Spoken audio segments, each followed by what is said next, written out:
right, so you have to read this one carefully.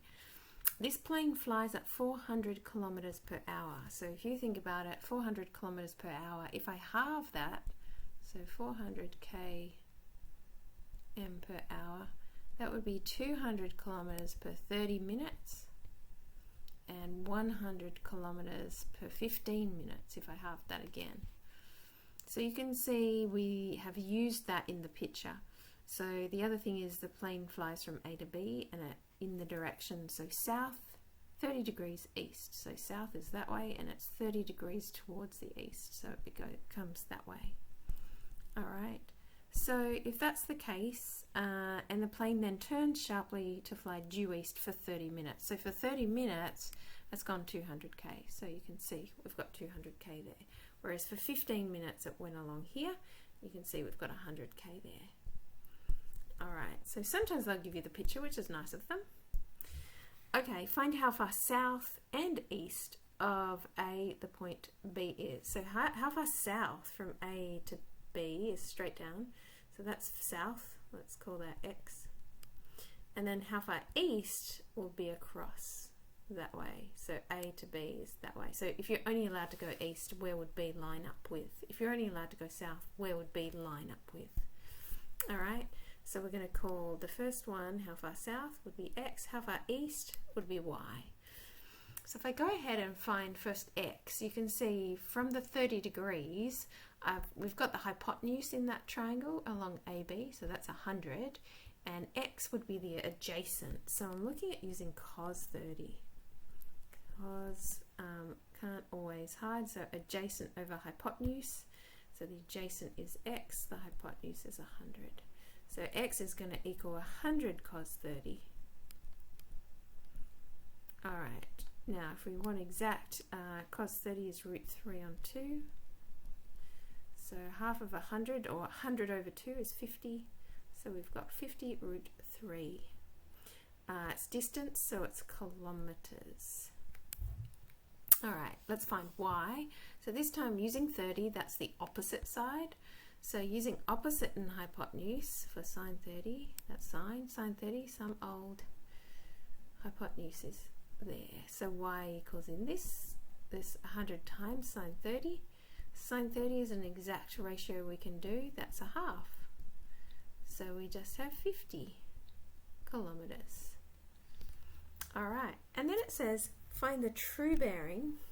I'll rub this off. Find the true bearing of C from A. So from A we draw across and we want to go all the way around like a clock until we hit the line C's on. So we need that angle there. Now we've got the 30-degree angle downstairs. And what if we had this angle as well, this angle here? That would be helpful if we had that angle.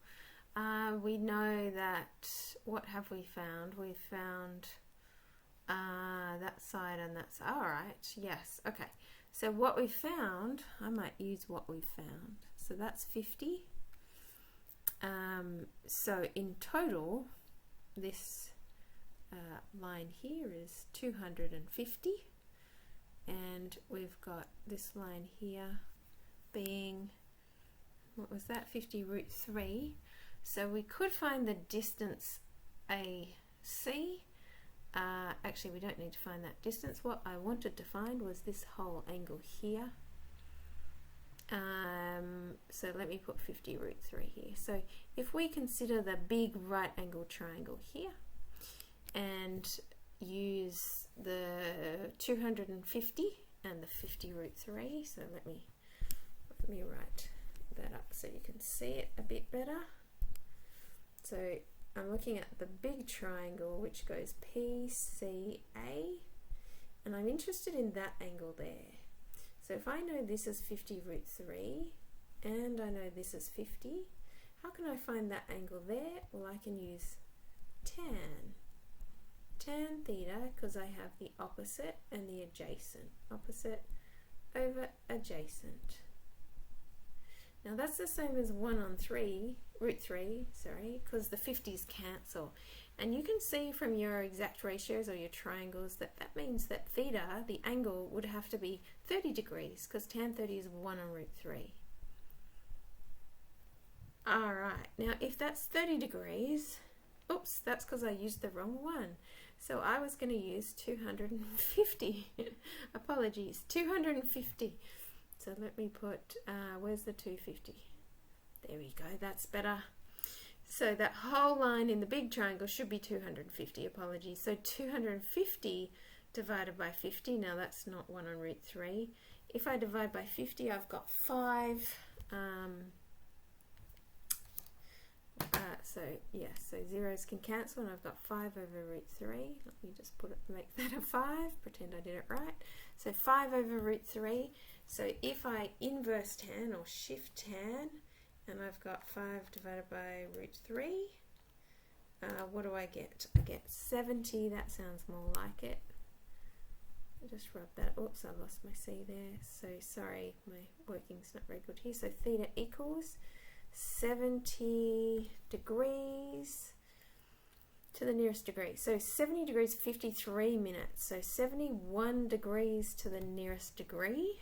70 degrees 54 minutes actually. So 71 degrees to the nearest degree.